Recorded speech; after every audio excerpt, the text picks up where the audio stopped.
forgive yourself and set small achievable goals per day. You can't achieve everything. You're not a superman or superwoman here. You tend to fail, and it's okay to fail. And I think once you accept that, life becomes more easier.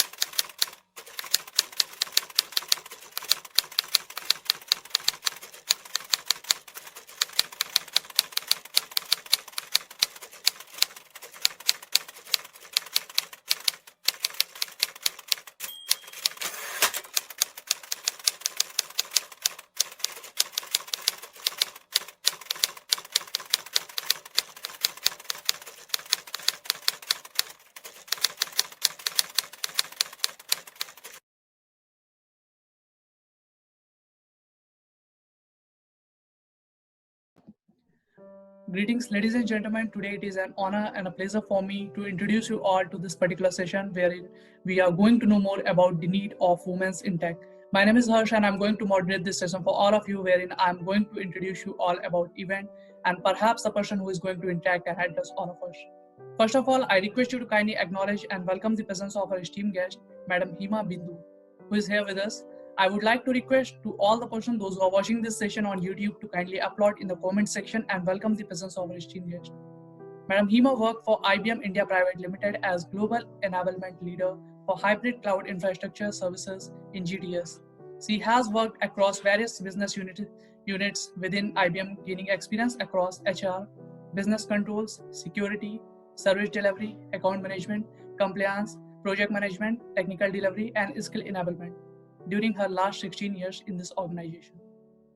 Over and above her functional roles, she is also a champion for women empowerment and a diversity and inclusion advocate. She has won various accolades for her services in IT across various roles, including IBM Bravo Award, IBM Hall of Fame Manager Choice Awards, Client Service at UKI. I believe her profile has so many things, so many glories, which I won't be able to explain in the next few minutes. But I'm pretty sure during this conversation, we are going to learn a lot from her. I welcome you to in this session. Thank you so much for joining, and it's really a great matter of pride for all of us. Thank you so much, Harsh. It's really a good opportunity for me as well. Thank you. To the topic of today's session, which we have chosen, is women in technology, a growing need. Ma'am, my first question to you is, do you think it's important for more women to take up technical roles in IT industry? Okay, so before I start, Harsh, I would like to put up this point saying that all the views that I am sharing and I'm going to mention are my own personal views, and it's my own personal capacity that I'm sharing, and it does not reflect any views of my organization that I'm working for. So I take a lot of pride when it comes to talking about women in technology, and it's important to start spreading the small messages across in every forum to ensure that women are aware of what is coming in and not get clouded with a lot of inherited thoughts which may not help them grow their career. So with that effort, thank you for bringing me on board with Big Folks. Yeah. So to answer your question, absolutely. There is nothing inherently masculine about cloud computing or analytics, data analytics, or artificial intelligence. However, the tech sector remains heavily dominated, especially in the senior positions with men. Women's participation in tech continues to be a very favorite topic for every technology forum and organizations nowadays, where they're trying to bring in more, serious discussions under diversity and inclusion for the past 1 decade now, if I'm not wrong. Women are massively underrepresented when it comes to top management, Harsh. And there is an increased need for us to constantly keep revisiting this topic again and again. Just to share a few words, thoughts rather, in the recent report of McKinsey research, they observed that the initial hiring that is happening at the entry level accounts to around 48% of women being hired. But as they go into the first level of managers, it reduces to 38%. And clearly there's a downtrend is seen when they go into higher tech positions in every organization. This is naturally explains why overall number of top management roles in it's painfully low nowadays, right, for women. So with that said, coming back to why women in technology is becoming center of almost all industries today. As I keep looking at things and you seeing the transformation happening, having women not contribute to this changing trends or transformation means that we will be missing out on a perspective of almost half of the world's population, and the product or invention or services will not be complete, right? So today, as I see, women make up approximately half of the workforce at the entry level, and as they move up, it is reducing. And the only few who make it up in the leadership position in the tech space are the ones who are really trying to thrive on those areas. Why is it this gap is getting built up? And mid-level management is where exactly this gap is starting to creep in. And this is exactly the time where a woman gets into maternity, a marriage, or a struggle to find a good balance between the both, right? Work and life. And that's where I feel there's a bit of a restraint where women are not getting progressively faster in such tech roles. And we must surely engage and drive more awareness in industries and find more opportunities to build this talent where women have a space within the technology transformation that's happening.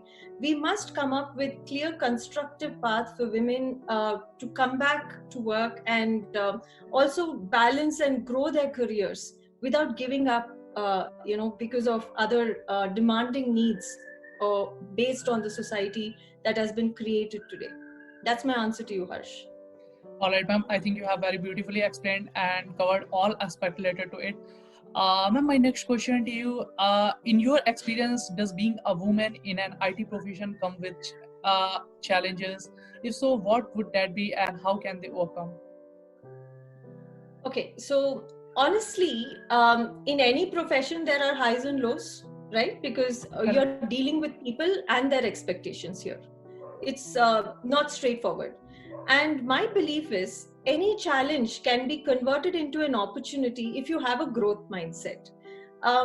It's nothing to do with gender, actually. It applies to both gender. Men and women go through the challenges together. It's not because you're a woman you have additional challenges, but yes, as an employer or an organization, when they set the goals, we work together to achieve them as a team. No one sets a goal keeping a gender in mind.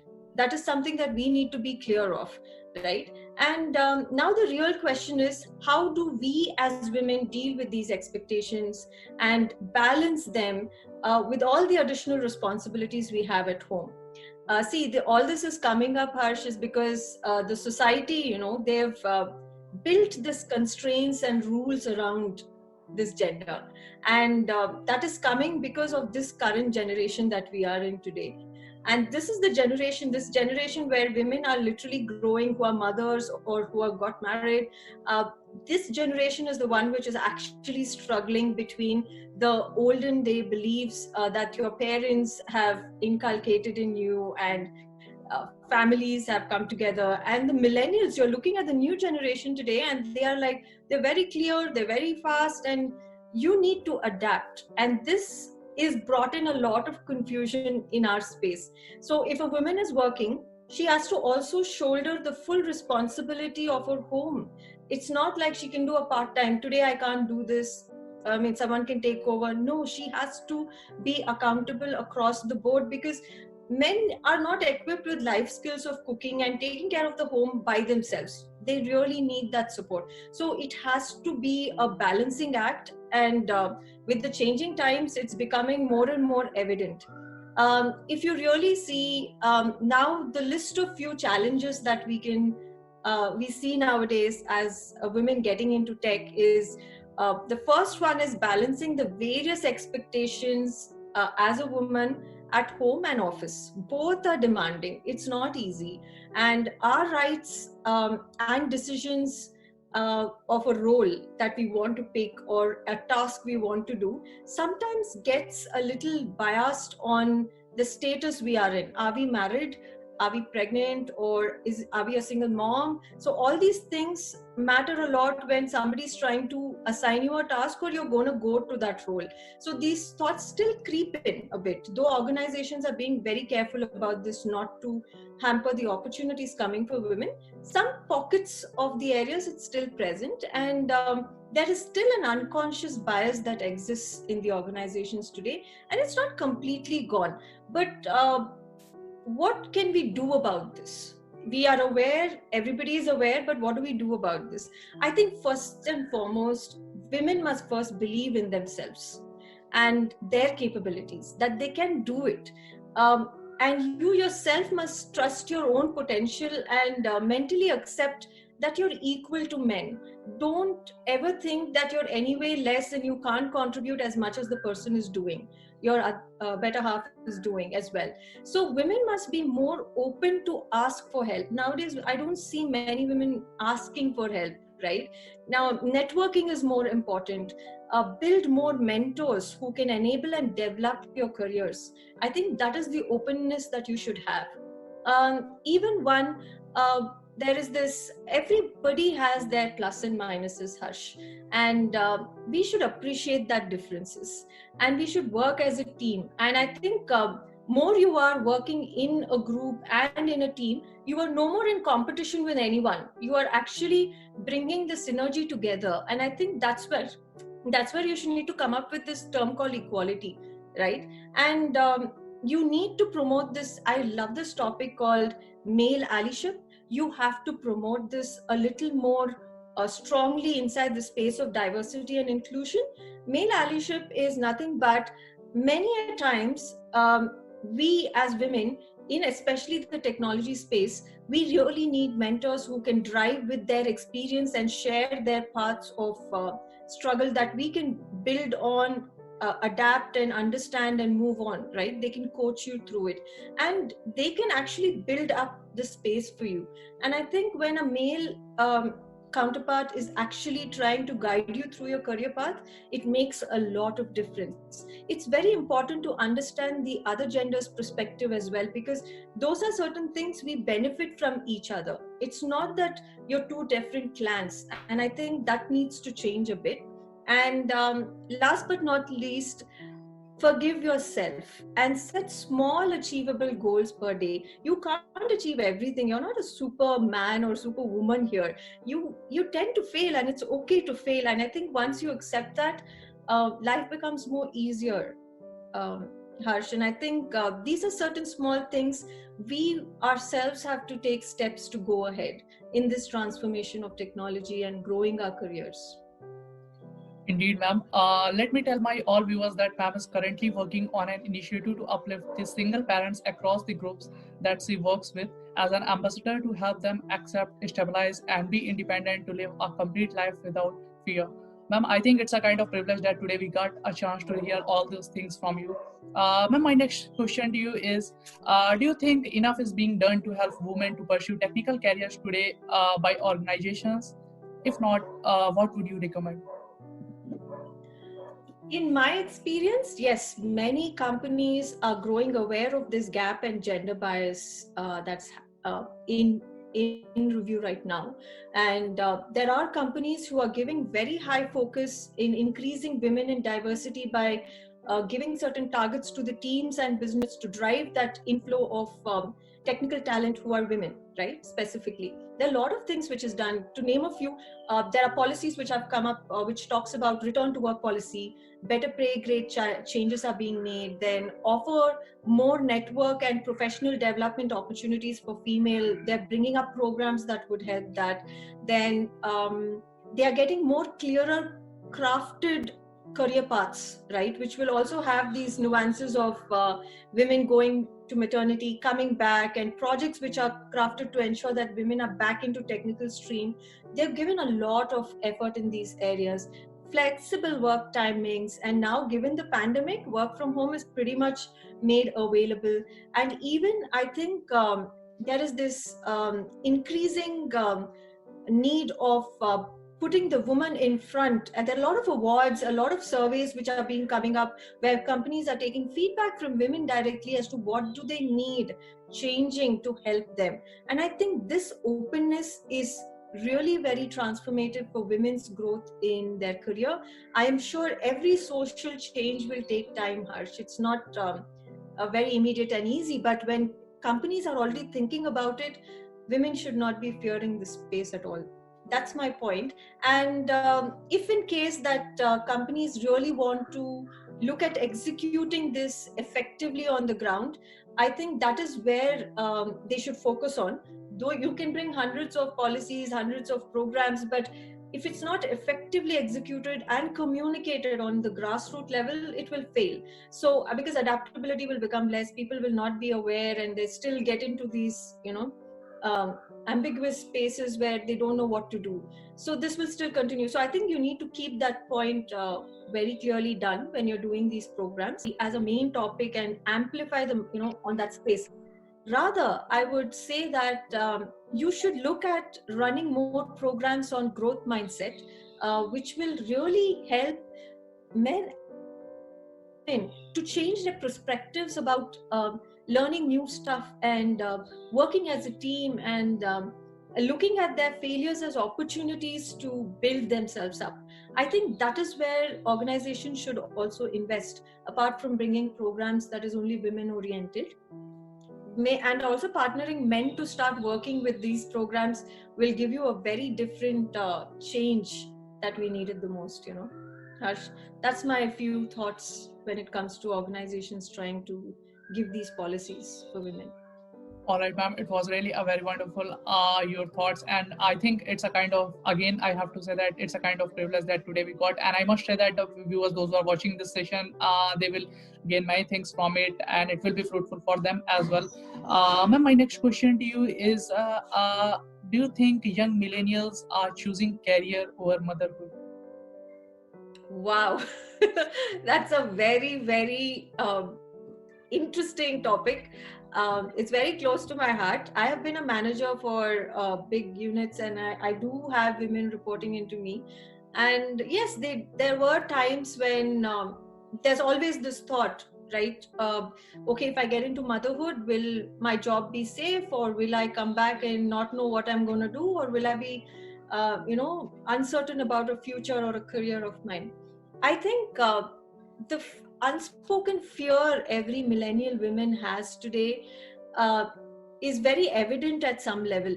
Okay, this is mainly with women who are very passionate and focused on building their careers, Harsh, and establishing themselves to be more independent. Because I think there's so much of ambition that they have.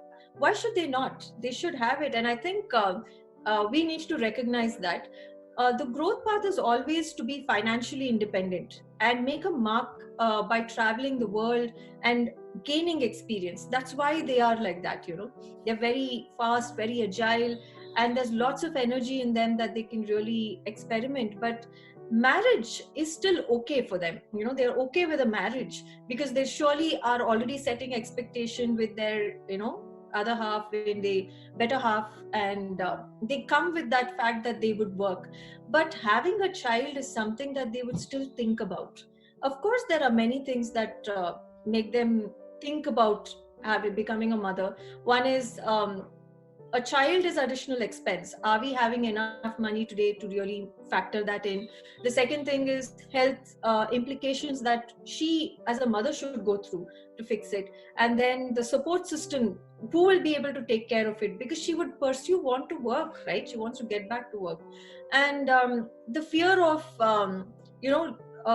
losing a job post maternity means she would be on a particular career path and she has to take a break, and then she needs to come back, and she would have lost some time already. So all these small fears are still there in them, and that's where we should step in and bring in programs to help alter that thought process and that uncertainty that they go through. I think honestly, for me, the way I would look at balancing this out, motherhood and work, see, I've been working for 16 years straight now. I've not taken a break.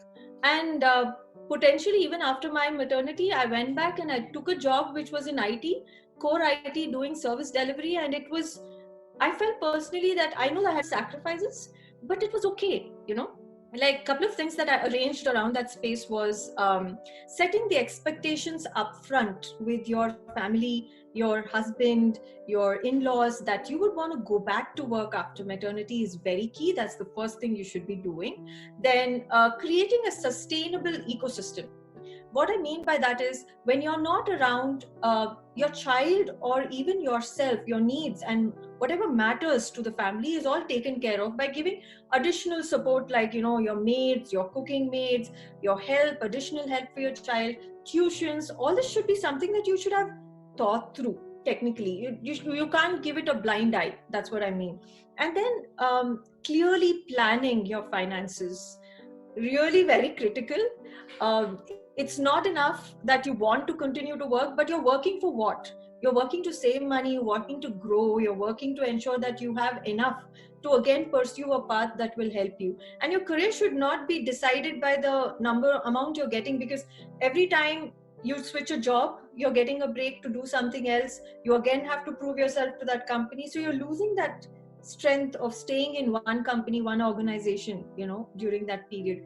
It is good to skip, but not in a matter of year or two, right? You need to give some good length of time in a company for your credibility to build, your skills to build. So what I did was I ensured the expectations were set. I started looking into my finances. I ensured the career path is clearly discussed and decided with my managers, my mentors. I don't keep mentors only within the company, external as well. This is the way you need to network, and having a growth mindset. See, I keep talking about it because every person, every individual who's working should understand that one particular area you're getting comfortable, that means there's no more challenges for you to move ahead. You have to start looking at taking that small risks of going into new domains and learning something for yourself and making a mark for yourself. That's what will sustain your career. Many industries today look for individuals who want to take that extra faith of leap into areas which is not explored, and they come up with a plan, they come up to invent and transform something for the industry. And I think that is where you should invest your time. So I moved from HR into IT in a matter of say 6 years, and after I moved into IT, I did various roles. So today I'm into cloud. Before I started with physical server infrastructure delivery, then I moved into cloud. You need to be in the new in thing, and that's where the growth mindset comes in, and that's where your career builds, right? uh, Overall, it's okay to take that 2-year break for your kids, for your family, and take an individual contributor role, and need not always go back as a manager or a leadership role. Not necessary. Take that 2 years to settle yourself, understand what technology changes have happened, who are your key people that you would like to talk to, and keep your network live. Take some small stretch projects to prove yourself and to the to your immediate managers that you can do. These are some small things you should do, right, once you are getting into this. And this is what clears the mind of millennial women who want to take career as their progress. And we need to bring examples like this up front for them so they know that they can do it. Ash. All right, ma'am. Again, it was really a very insightful answer from your side. Ma'am, my next question to you is, how much do you think the industry has changed since you joined? Oh, yeah, it's changed quite a lot. When I joined the IT industry, it was the boom of the call centers and operations that had started off. Because I think network connectivity became more stable and affordable. So there was a lot of outsourcing that had started at that time, and the size and scope started increasing slowly. That's time when I actually joined the company. And the types of services that got outsourced also increased in complexity and scale. As years progressed and operations matured, there was more work which was coming in. I think IT was just trying to boom at that time. And in turn, what happened was India became a central play for strategy and operations for technology companies at that time. And now what we are seeing is all this started developing a lot of capabilities and skills in India. And nowadays you're seeing literally the kind of operations coming in started enabling us to work in shifts. Initially it was not so, and I think that's where women started to see a shift of their work life in a different angle, where earlier years women were not allowed to work in shifts, but as and more the company started maturing, it became a norm to work in shifts, and it's perfectly comfortable because there were a lot of precautions taken by organizations. And this was the time when I could see that entire shift happening, tremendous growth from the time I've seen. And the awareness of underrepresentation of women in technology in leadership has started to increased over years. It was not immediate, but it started to seem like it's time that we get there now. And most of the companies are taking a lot of efforts to make sure that those days when we started to creep in, when the work started to come in, we were all okay. And now it started to be more and more evident that we need to bring women into the workforce as well as in the leadership areas. Men are becoming more aware of the issue and challenges, and they've started to support this whole drive of women in technology initiatives. Most of these policies and reforms are being done even by men as leaders at their positions, trying to say, I think we need to bring in diversity. So I think this whole awareness has started to develop based on the way IT transformed, Harsh, from when I joined early 2000s, I think 2004-5. That's when all this started. I started getting more closer to this whole change, I must say.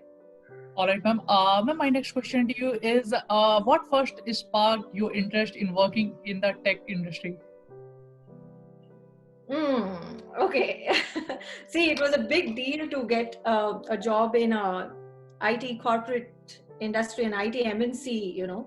It's a dream for a lot of us who came out of college at that year. If you are there, it's like you are safe and you're like you're in the right place.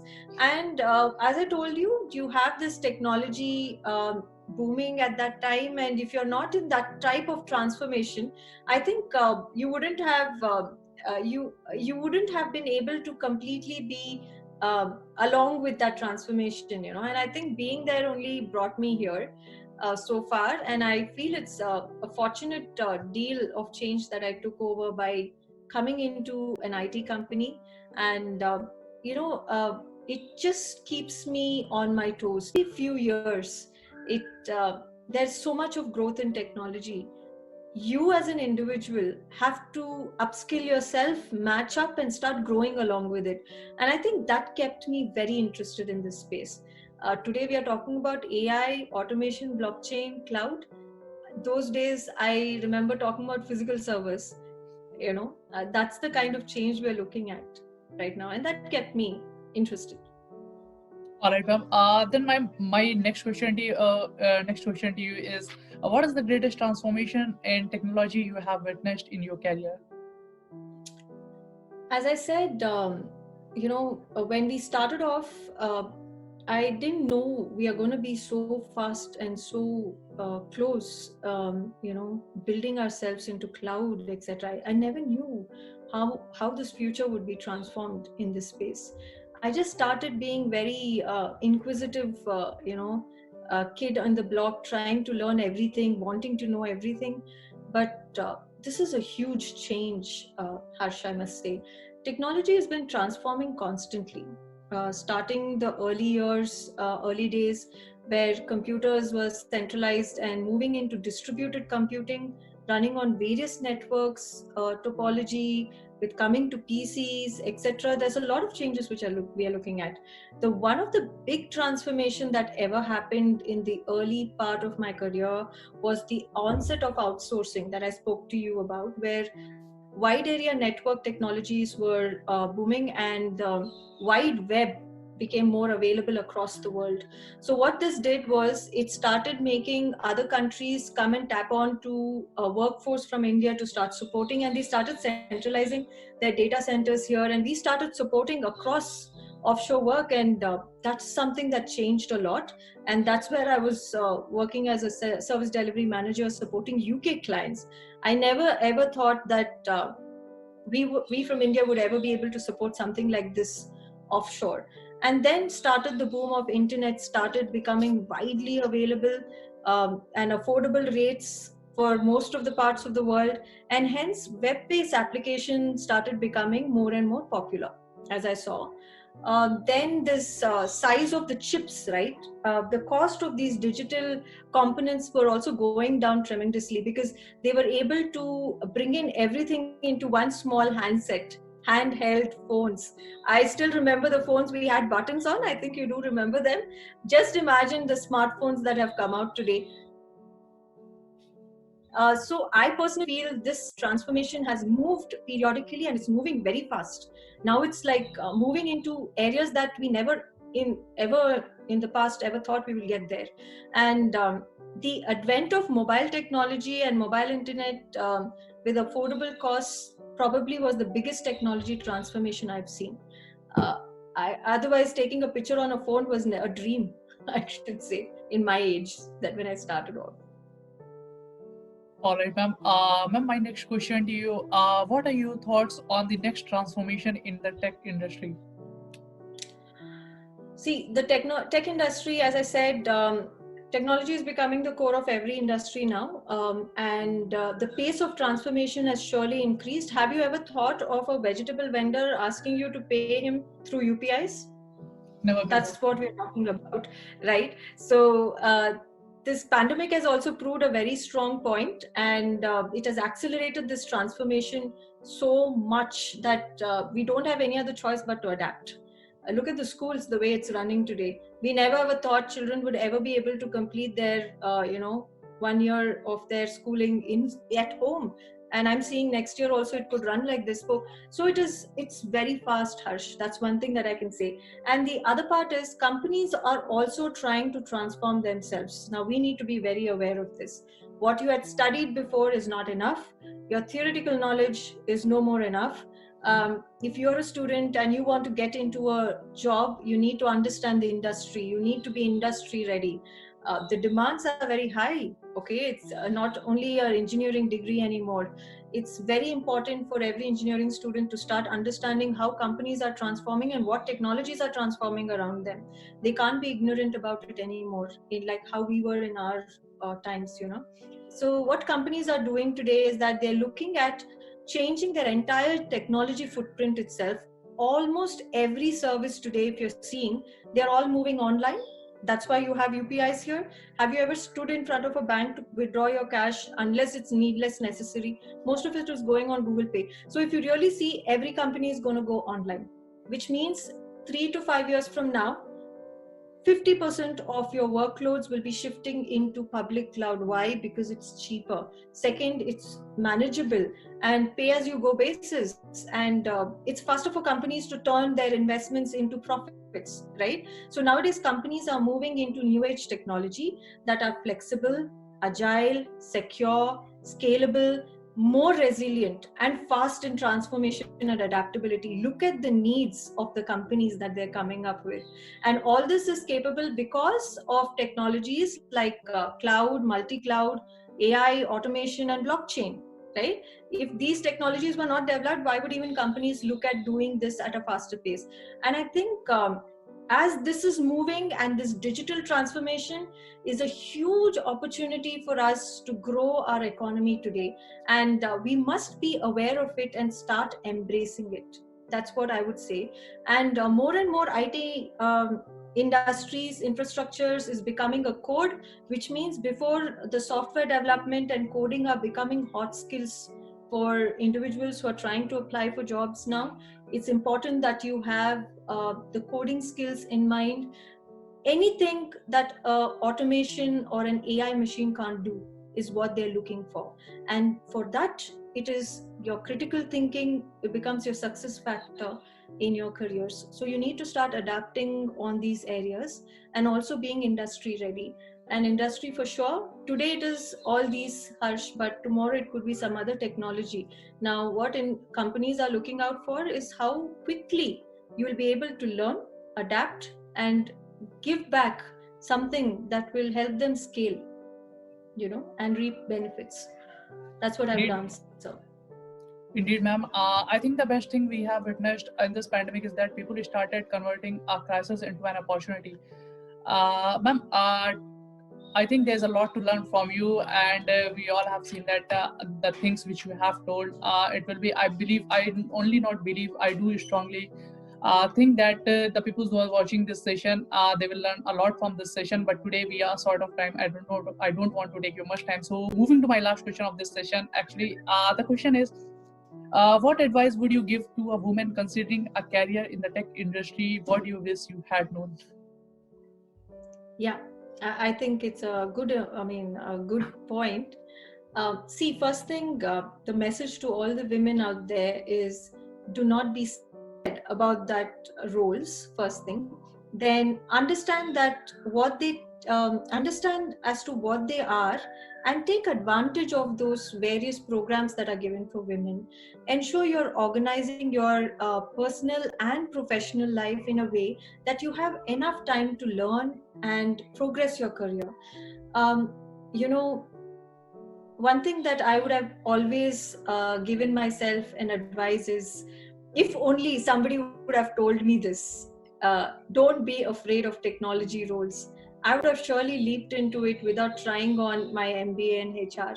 So I think it's time for us to embrace this enormous transformation. And all the engineers out there, this is the time for you to really pursue your dream jobs, because uh, the jobs and the roles which are coming ahead in the near future are all related to technologies like cloud, AI, blockchain, agile methods, DevOps. Then we have coding skills, and also critical thinking, and a great skill sets that you can adapt. And be aware that these courses or these kind of industry practice contents are already available free of cost in places like Udemy. Then there is many free courses are available online. You should take advantage of it and try to do it in parallel to your engineering, so that you don't waste time after your engineering to do those courses. And then please keep certifying yourself.